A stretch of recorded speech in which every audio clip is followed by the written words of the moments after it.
So today's message, thank you, Mauricio, for this wonderful message. It always amazes me after I've been reading the Torah now for 34 years that always something new is brought to us.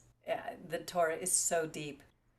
And you started with Psalm 18:29. You will light my candle, or you will light my lamp. Adonai, my God, will enlighten my darkness. Hallelujah for that. In this week's portion, Beha'alotecha, the Eternal commands Moshe to tell his brother Aaron to light the candles in the Mishkan so that they would shine toward the menorah. This is how our portion begins. It would be a mistake to read this parasha without connecting it to the last portion, Naso, in which each tribe, represented by their princes, offered the exact same offerings before the Eternal. But Levi did not present any offering, nor was he called its prince. Who was the prince of the tribe of Levi? It was Aaron, and he was the one who represented his tribe and brought an offering before the Eternal when his tribe would be consecrated for service in the Mishkan. We read that in Numbers, Bamidbar 8, verses 6 to 14. However, when we read the story quickly, we tend to miss the process, thinking that it was just so logical and easy, and that it all happened all at once. But this is especially because we don't know the outcome. Now, in Numbers 8:2, it says, "Speak to Aaron and say, when you light the candles, the 7 candles shall shine toward the central candle of the menorah." I find that hard to picture. Maybe afterwards, Mauricio, you'll be able to explain it.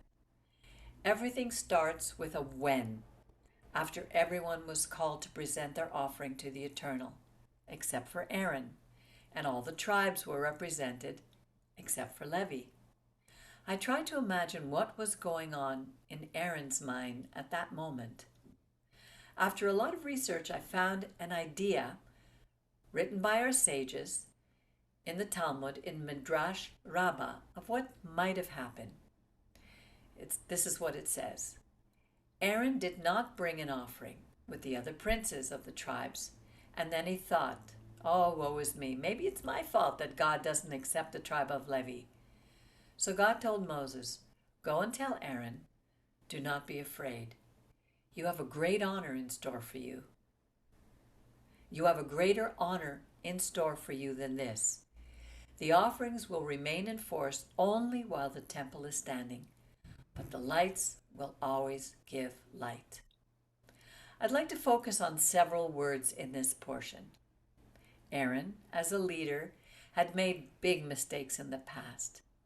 According to Exodus 32, we can deduce that Aaron lacked the character to say no, to stand up and allow the others to see their mistakes, to such an extent that he not only consented to what they did wrong, but motivated them to break the first commandment.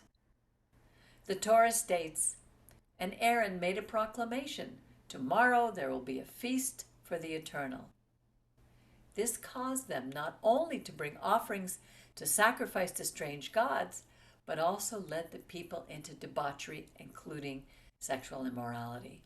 It was such a mistake that Moshe questioned his brother as a leader, saying, what did these people do to you that you brought such a great sin upon them? Aaron then shirked his responsibility by lying, by blaming others, and by generating a scandal among his enemies, his opponents, without taking into account the souls who were cut off from his people that day, over whom Aaron, as the leader in charge, had responsibility. One might think that Aaron, after a time, should have forgotten his past, or should have gotten over his past. But honestly, bearing the burden that a life was lost because of us, I don't think it can ever be forgotten. It's a wound that will permanently mark us. Yes, we can heal, but there will always be that scar that reminds us of that moment. And that is why it's a mistake to think time heals all wounds. I would say if a wound were not healed properly, the only thing that time will do would be to rot and infect the area. But if the wound is handled properly, with proper treatment with a capital P, it can heal. Now Aaron was experiencing a moment of anguish. This could be like being in school when they were choosing the kids who would play on a team and who would not play. And we were anxious because they didn't choose us. It was a time of stress, stress and anxiety, especially if we didn't like the sport. In Aaron's mind, as the Midrash mentions, it was bringing out the darkness of Aaron's past. Would we, as a tribe, not be counted because he was the prince of Levi, or for his mistakes? However, the Eternal gives Aaron balsam for his wounds when he says to Moshe, when.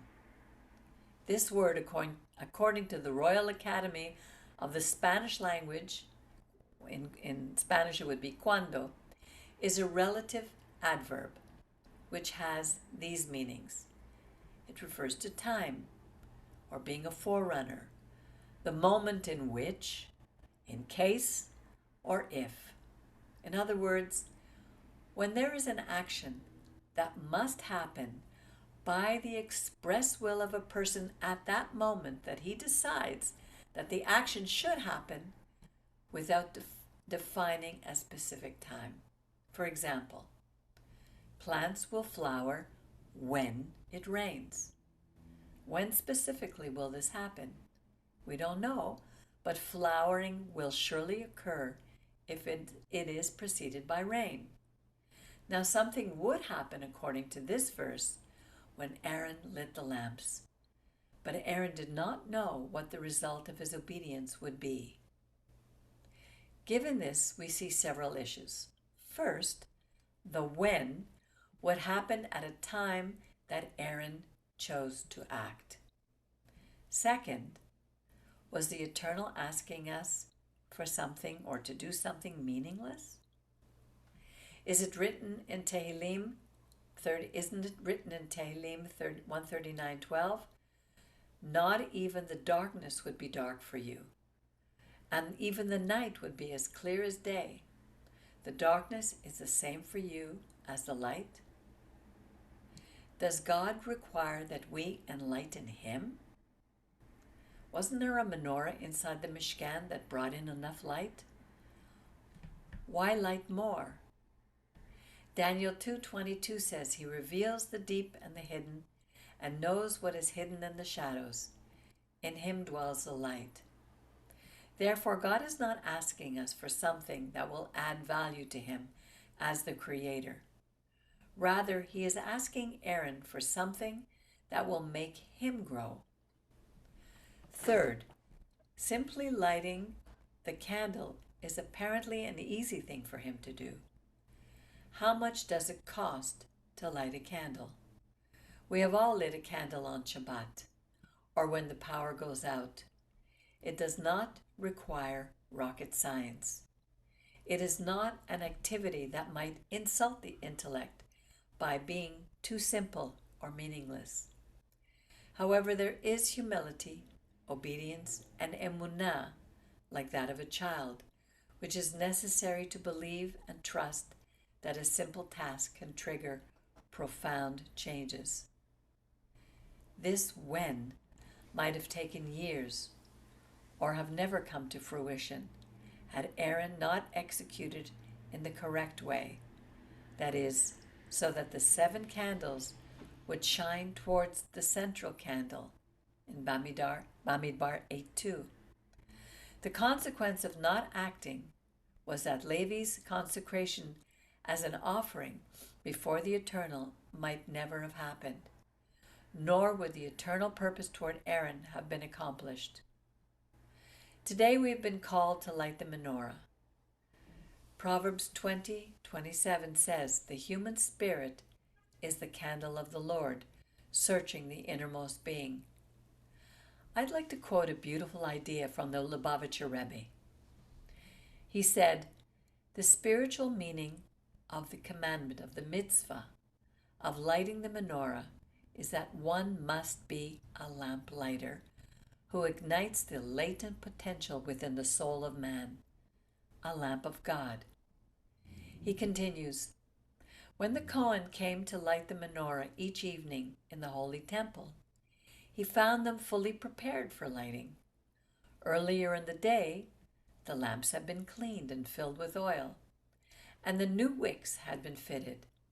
All he had to do was bring the flame that he carried closer to that with his proximity to the lamp would unleash the lighting potential that the lamp already had.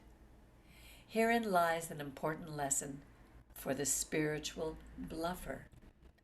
Do not think that you are achieving something that in truth your neighbor could not achieve on his own. Do not think that you're giving something that he doesn't already have. Your neighbor's soul is a ready lamp, filled with the purest oil and equipped with everything necessary to turn its fuel into a glowing flame. It only lacks the proximity of another lamp to turn it on. If your own soul is ignited, its contact with the soul of another will awaken its light potential so that it can illuminate its surroundings and in turn ignite other souls. I guess that's the joy of community. That's the importance of community. Wow, when I read these ideas of the Rebbe, I realized how often I have not acted upon the when in my life. Because I thought I would be wasting my time, that no one would notice, or simply that nobody would thank me for it. Or that my ego made me think, this is too easy a task. Or my past mistakes wouldn't allow me to act, either because of guilt or because I felt incapable, unworthy, or far from the eternal. It's incredible that the next topic in this portion is the second chance to celebrate the second Pesach, the Pesach Sheni. As our Rabbi used to say, God is the God of second chances, of beginning again. Indeed, it is so, because the Eternal has continuously given us opportunities when we fail. And every so often, God once again opens the door for us to shine. And so when we shine, we become a lamplighter. I close with the words I began with. Psalm 18:29. You will light my candle.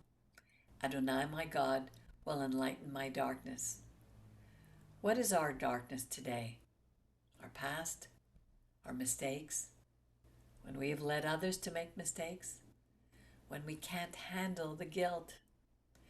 Remember, God is calling us to start over. The point is, when we will allow the Eternal to enlighten our souls, and when we will the point is, when will we allow the Eternal to enlighten our souls, and when will we trigger the birth of other souls? My prayer is to be like Aaron, simply to obey, to act quickly, and to know that the when of the Eternal is the very best for us. Shabbat Shalom.